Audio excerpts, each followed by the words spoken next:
Nuestro bendito Salvador, el Señor Jesucristo mismo, como Dios obviamente no como humano, no es su humanidad perfecta, sino en su divinidad. La Biblia dice que el Señor Jesús conocía los pensamientos de las personas, veía los pensamientos de las personas y en varias ocasiones les dijo a algunos de ellos: ¿por qué pensáis tal cosa? ¿Por qué pensáis?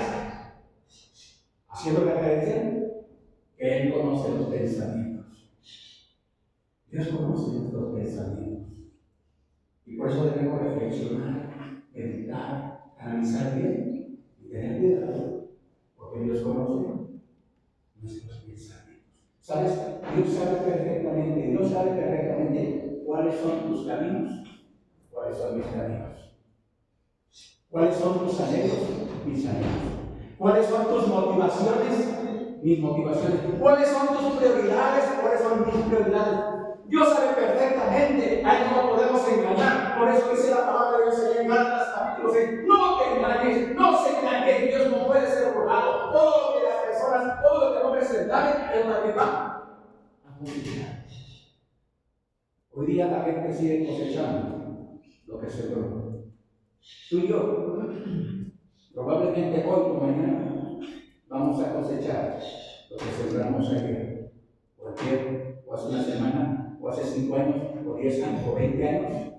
Vamos a cosechar la retribución, la recompensa va a llegar. Hay personas que hoy, no me atrevo a asegurar que todos, porque probablemente no todos, pero personas que hoy están enfermas, que están postradas en la cama, que están por enfermedades terminales o graves, y muy probablemente es la consecuencia del pecado de su vida, porque la paga del pecado es la retribución. Por eso dice Dios a través del salmista en el Salmo 37, dice Dios, el salmista: no te impacientes a causa de los malignos, ni tengas envidia cuando prosperen, porque pronto serán cortados como la hierba, echados al fuego.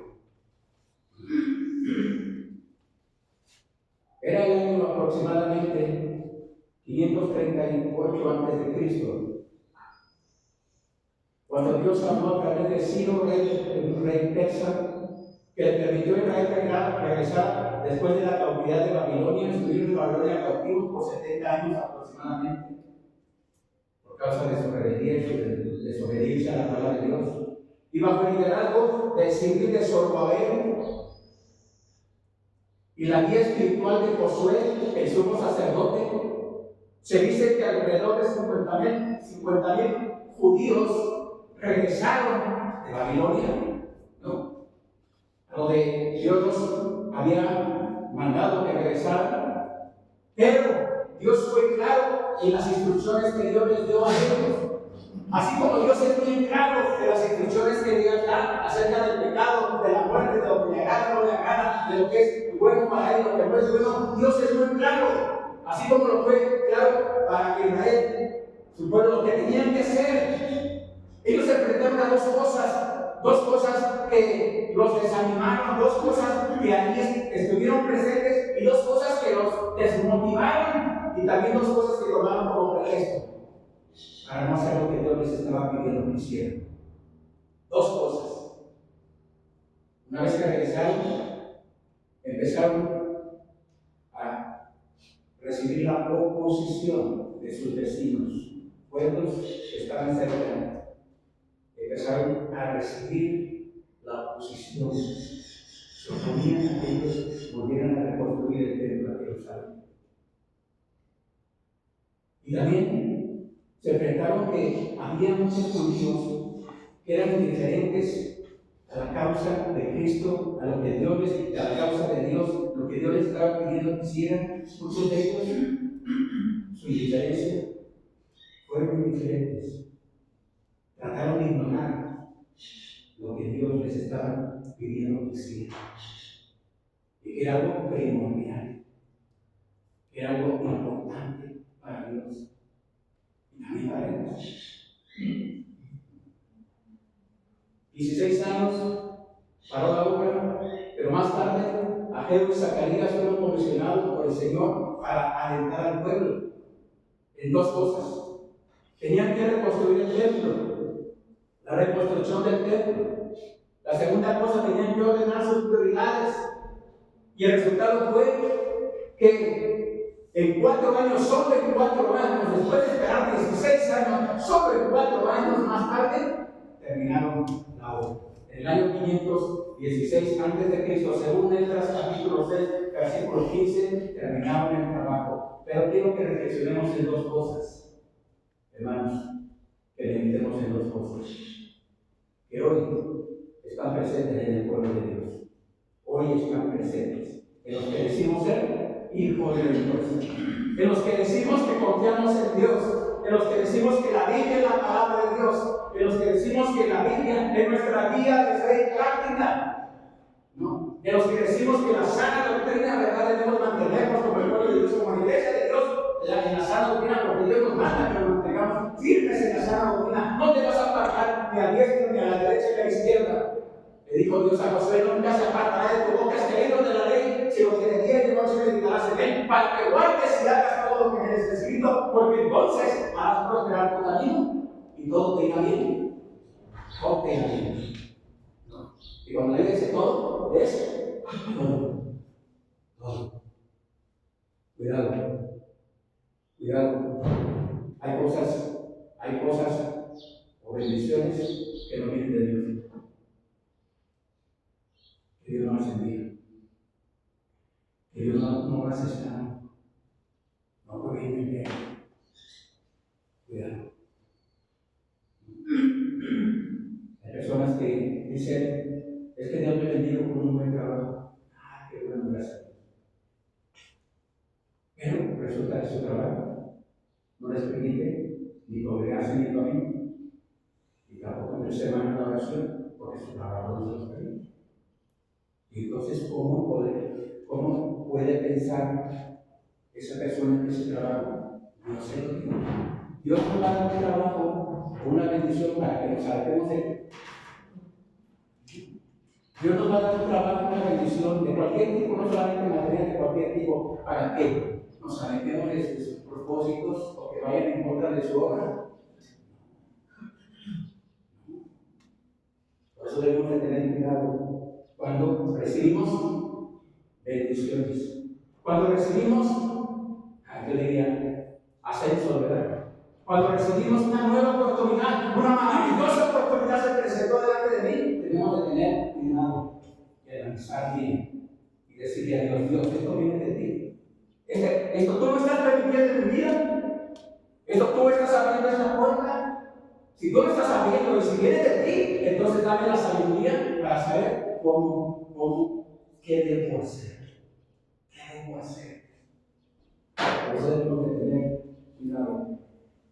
La frase comienza el profeta Ageo con esta frase en su mensaje, haciendo referencia a una explosión popular. Se volvió una expresión popular, se volvió un dicho popular en ese tiempo con el pueblo de Israel. Con algunos se volvió esta expresión y este dicho popular. Ellos decían: no es tiempo, no es tiempo, aún no es tiempo, no, la casa de Dios, no es tiempo de trabajar ahí, no es tiempo de reconstruir, no es tiempo. Esa referencia que el profeta, Dios a través del profeta, les hace reconocer, les hace recalcar. Este pueblo dice: no era tiempo de reconstruir, no era el tiempo. Aquí está algo que creo que hoy a muchos cristianos nos confronta: este mundo y las cosas de este mundo. A muchos. Me atrevo a asegurar que este dicho nos confronta hoy. Cuando podemos tal vez caer en el error de decir: no es tiempo.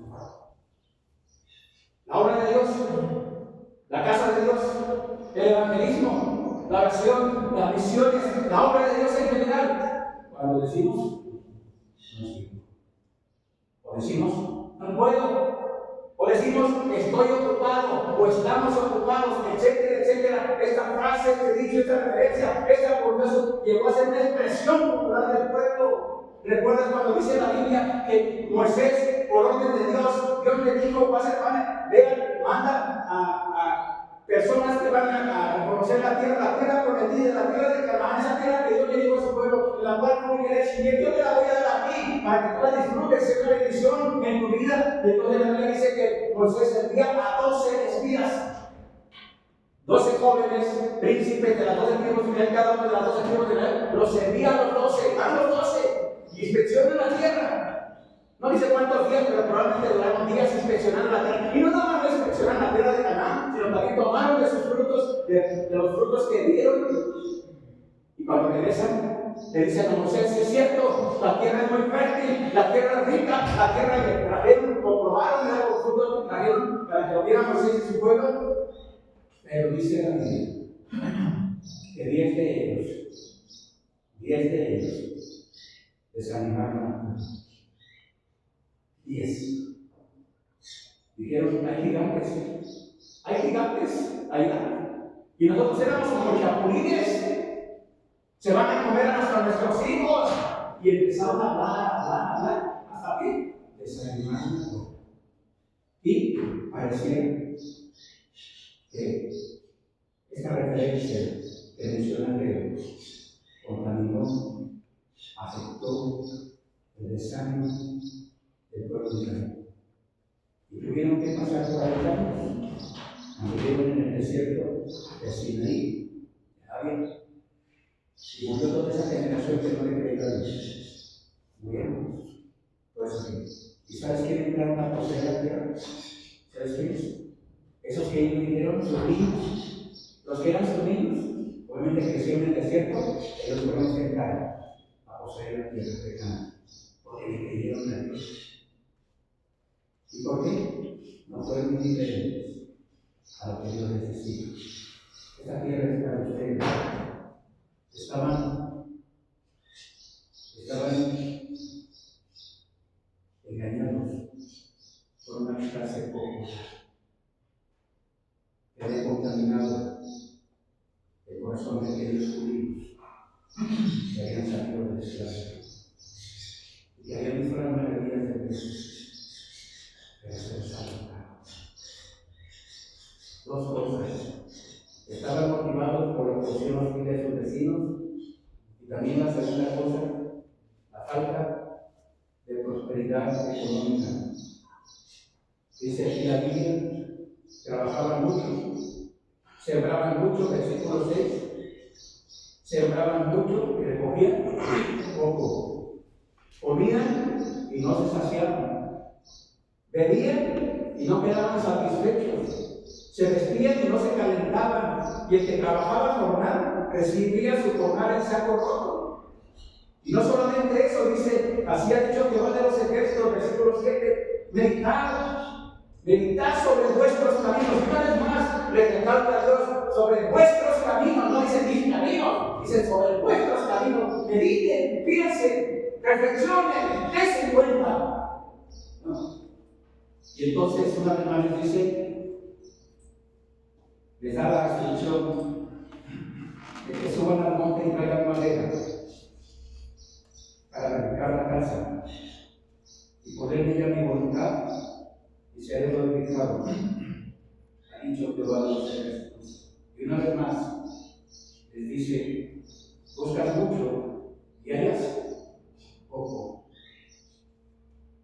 Te encierras en tu casa y lo encierras en tu casa, yo lo disiparé con un soplo.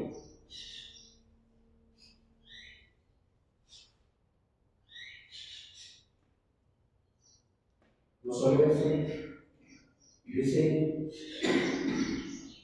Jehová de los ejércitos, por cuanto mi casa está desierta y cada uno de vosotros corre a su propia casa. Esa frase, cada uno corre a su propia casa, me hace pensar y reflexionar. Muchas personas Dicen que son cristianos. Dicen que Cristo es su Salvador. Dicen que la Biblia es la palabra de Dios. Pero no hay evidencia. Es una evidencia. No hay.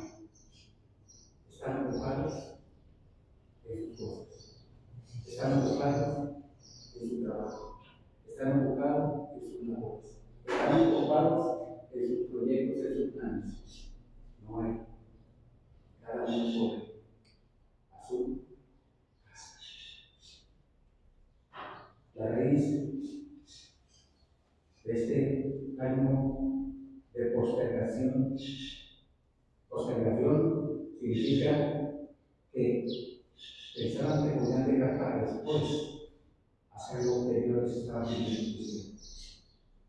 Por eso decían, no es el tiempo, no es el momento, estoy trabajando, tengo trabajo, tengo cosas que hacer. No. Esta era una indiferencia egoísta para con el Señor. Egoísta.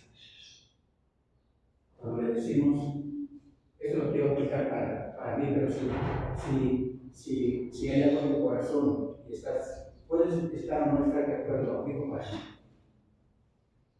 Lo aplico para mí cuando yo le digo a mi Dios. Cuando le pido a mi Dios que me bendiga. Cuando le pido a mi Dios que me bendiga no nada más en lo material. Cuando le pido a mi Dios que tenga misericordia. Cuando le pido, y cuando menos se acuerdo, o sí me acuerdo, lo único que estoy haciendo es pidiéndole a Él. Y entonces tengo que reconocer que soy egoísta. ¿Sabes por qué? Porque solamente estoy pidiendo para mí, o para mis hijos, o para mis nietos. También pido por ustedes, hermanos, a veces me acuerdo de ustedes. También pido por ustedes que Dios los guarde. Pero mira cómo nos puede llevar algo que parece bueno, nos puede llevar a una actitud egoísta. Que nada más está pidiendo por nosotros y nosotros hermano.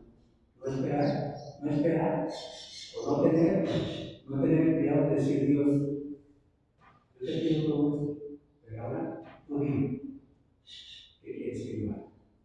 Tú muéstrame qué es lo que yo tengo que hacer. Tú muéstrame qué es lo que a mí me corresponde hacer en tu obra.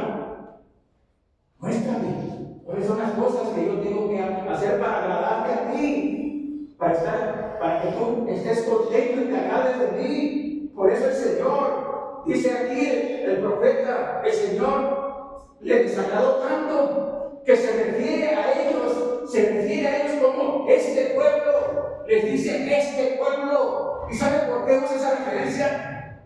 Comparándolos con los demás pueblos que no lo conocían, comparándolos con aquellos pueblos que eran idólatras, que no conocían al Dios verdadero. Y Dios usa esta frase, una frase dura, difícil, pero verdadera, porque Dios dice, este pueblo, dice, este pueblo. No dice, no le dice, mi pueblo, o sí, no le dice, dice, este pueblo dice, no es mío. No es tiempo, no es el momento. ¿Qué desagradable? No solo desagradable. ¿Qué injustos somos, hermanos? Cuando a veces compartimos que nuestro Dios es el Todopoderoso, es el Santo, es el Perfecto, pero cuando se trata de servir, no le servimos como Él quiere que le sirvamos. No confiamos en Él como Él quiere que confiemos. No estamos siguiendo sus instrucciones al pie de la letra, como Él quiere que sigamos sus instrucciones. No, al pie de la letra. Así dijo el Señor, así dice el Señor, así dice Él. No lo estamos haciendo. El profeta utiliza algunos contrastes poéticos para llegar a una conclusión y les pinta un cuadro obviamente imaginario, ¿no? De sus problemas económicos, de sus problemas sociales y de todas esas actitudes egoístas y su falta de interés, un verdadero interés en la casa de Dios, en la obra de Dios. Dios quiere que tú no estemos como ellos, que nuestro interés no esté en las cosas de nuestro Dios, que nuestros deseos, anhelos estén fuera de la voluntad de Dios, tratando de justificarnos, engañándonos en todo lo mismo. Todo eso solo les trajo más problemas a ellos. Todo eso que ellos trataron de argumentar delante de Dios, solamente es hacer su hipocresía, su falta de interés, su engaño. Y al final de cuentas, que sus caminos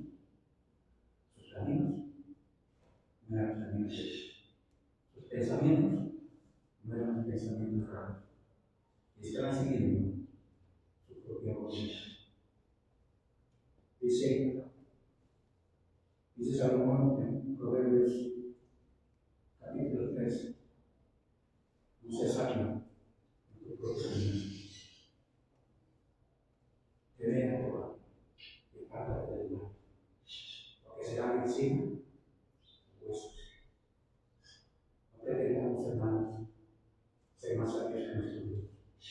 No pretendamos hacer las cosas a nuestra manera, y mucho menos pretendamos que Dios bendiga nuestros planes, o nuestros proyectos, o nuestros anhelos, o nuestros deseos, cuando van en contra de lo que Dios quiere que hagamos.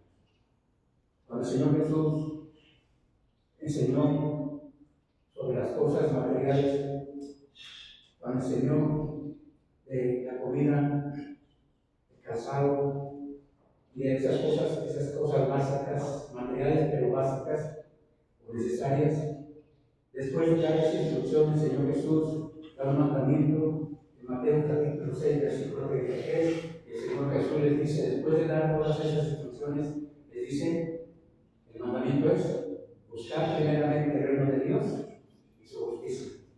Y no termina ahí. Y dice, todas estas demás cosas serán añadidas. ¿Cuáles son esas demás cosas que se requieren? Pues a eso, vestido, calzado, a la comida, a todo lo material.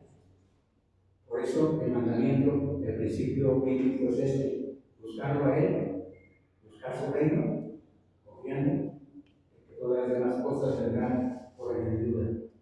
Ese también fue el mensaje de Salomón en el libro de Eclesiastés, cuando Dios a través de Salomón concluye y hace una conclusión de todo ese libro y de su vida. Podría ser, cuando Salomón concluye diciendo, todo es vanidad. Todo es vanidad y aflicción de espíritu. Todo lo que se hace en este mundo, todo es vanidad. Todo, absolutamente todo es vanidad y aflicción del espíritu. Salomón describe parte de lo que para él fue una carga, lo que para él fue, en vez de ser una bendición, fue algo terrible en su vida. No, todas esas riquezas. No, el problema no era la riqueza. La Biblia dice el problema es no amar la riqueza, ¿no? Por encima de Dios. Ese es el problema, las riquezas no son malas. ¿No? La prosperidad probablemente no es mala. El problema es amar y dinero, las riquezas antes que a Dios. Salomón concluye diciendo, todo es vanidad y aflicción de espíritu.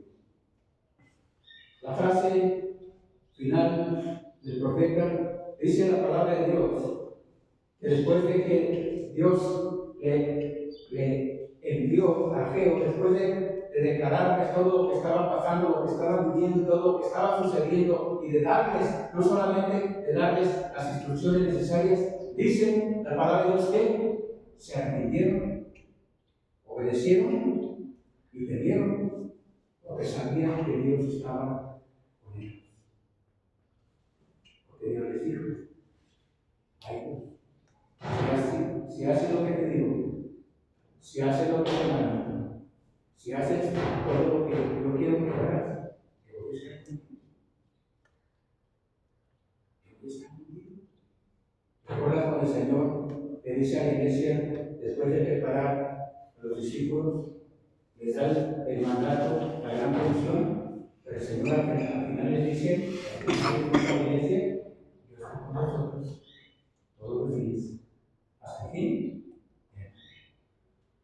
No dice la Biblia también en Romanos capítulo 8, no dice la palabra de Dios, hermanos, que si Dios es por nosotros, ¿quién contra nosotros?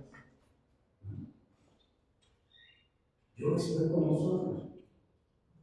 Ante la opresión que sufrían de afuera, ante el hambre que los acosaba en el interior, respondieron con un verdadero arrepentimiento y una obediencia con la seguridad de la presencia de Dios en sus vidas. Te pregunto, hermano, te pregunto, ¿acaso Dios no está en tu vida? ¿No está Dios en tu vida? ¿No está? ¿O solamente queremos que Dios esté en algunas cosas en nuestra vida? Si Dios está a través del Espíritu Santo morando de manera permanente en nosotros, si está con nosotros, está en nosotros, ¿no? Y no está ahí, hermano, no está ahí en nuestro cuerpo para estar de acuerdo. No, hermano. No está para que a veces lo usemos, lo tratemos de usar, o tratemos de usar nada más en ciertas ocasiones. Para eso no está. Entonces nos convertiríamos, hermano, como esas religiones del mundo, que tienen a sus dioses y pasean a sus dioses solamente para que le respondan o les den lo que ellos quieren. Que los tienen en un nicho y los brincan y los adornan, y ahí los tienen muy bonitos, pero solamente los usan para que les conviene. No, nosotros no. Porque decimos ser el pueblo de Dios, no. Por último, hermanos, dice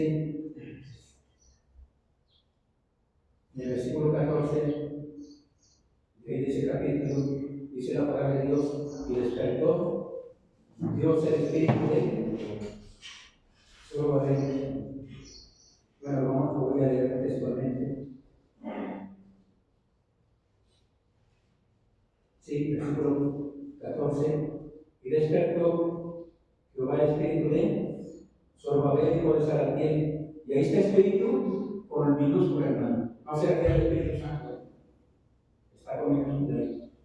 Y despertó Jehová el espíritu de Zorobabel, hijo de Salatiel, gobernador de Judá, y el espíritu de Josué, hijo de Josadá, sumo sacerdote, y el espíritu de todo el resto del pueblo vinieron y trabajaron en la casa de Jehová de los ejércitos, su Dios. Recuerda lo que dice la Biblia en Efesios capítulo 5, cuando dice la palabra de Dios allá en Efesios capítulo 5, dice una parte del capítulo que nos alienta a andar en la vida cristiana.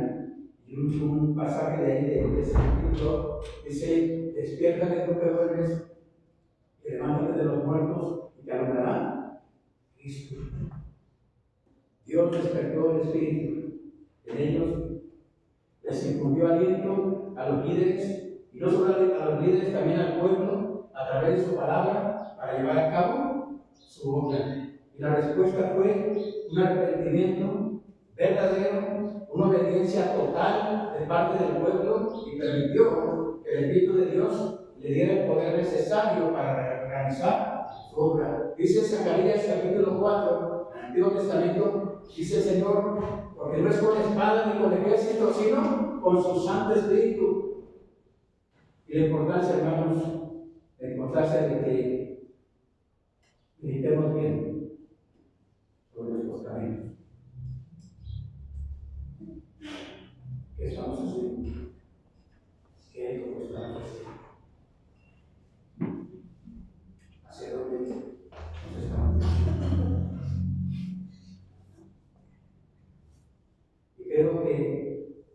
es obviamente, hermano, evidente, es evidente que no estamos haciendo un impacto verdadero en las personas que nos rodean. No les estamos hablando de Jesús. No les estamos dando un testimonio correcto. Necesitamos ver eso.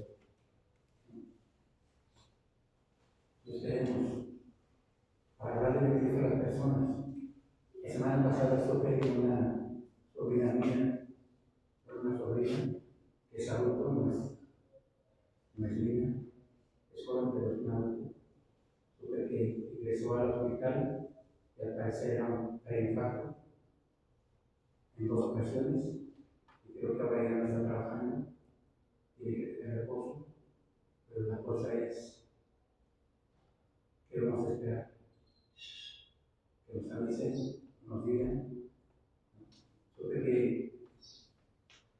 gracias a Dios hubo una situación con nuestros hijos en Colombia que los alarmó a mi hija y a su esposo, y bendito sea Dios que no terminó en nada delicado.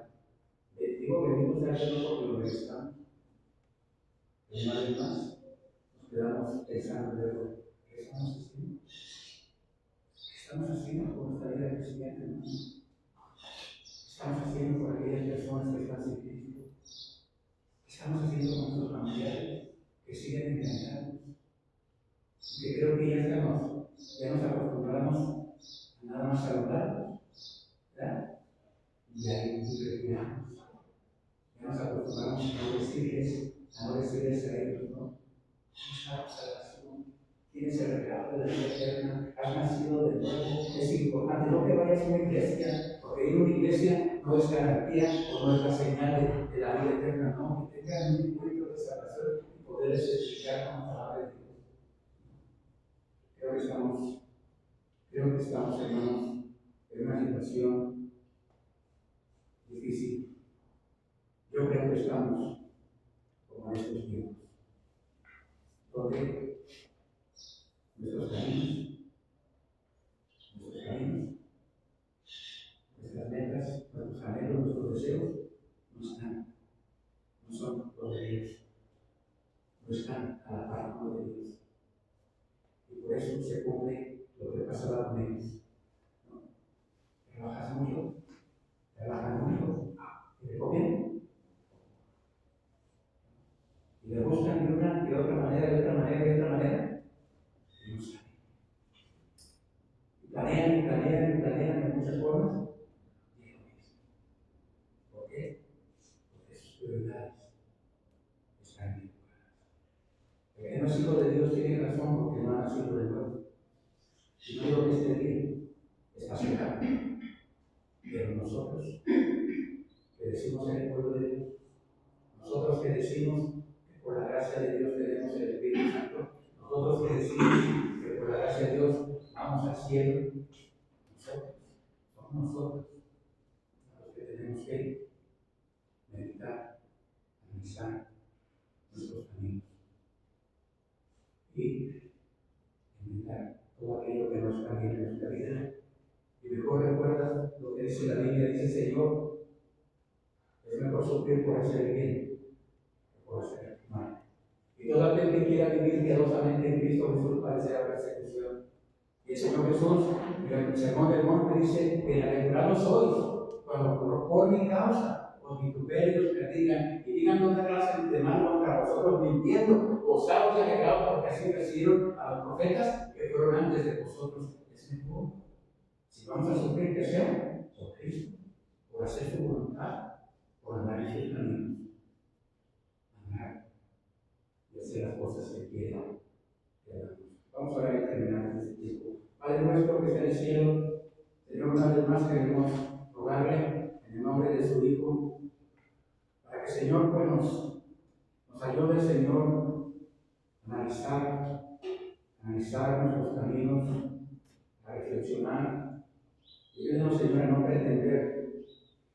pretender ser sabios en nuestra propia opinión, porque nos engañamos a nosotros mismos. enmendar todas esas faltas, errores que hemos cometido. Ayúdenos, Señor, a no esperar que llegue el día malo, no esperar que lleguen los años en los cuales no habrá contentamiento, no esperar las malas noticias, porque seguramente llegarán tarde o temprano, llegarán esas malas noticias con familiares, amigos, hermanos, hermanas.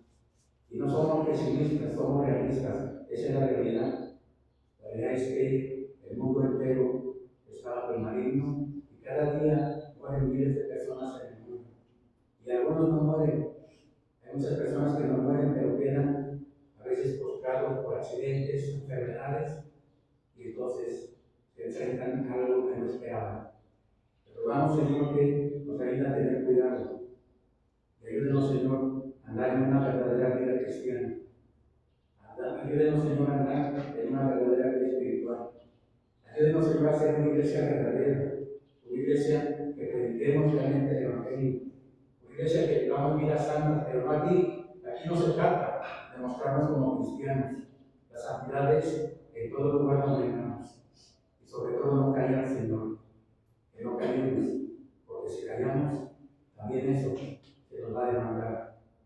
Guárdemos, Señor, quédese con nosotros, que tengamos cuidado en este tiempo, Padre. Te pedimos todo esto una vez más, Señor, que damos gracias en el nombre del Hijo Jesús, nuestro Salvador. Amén. Vamos a terminar.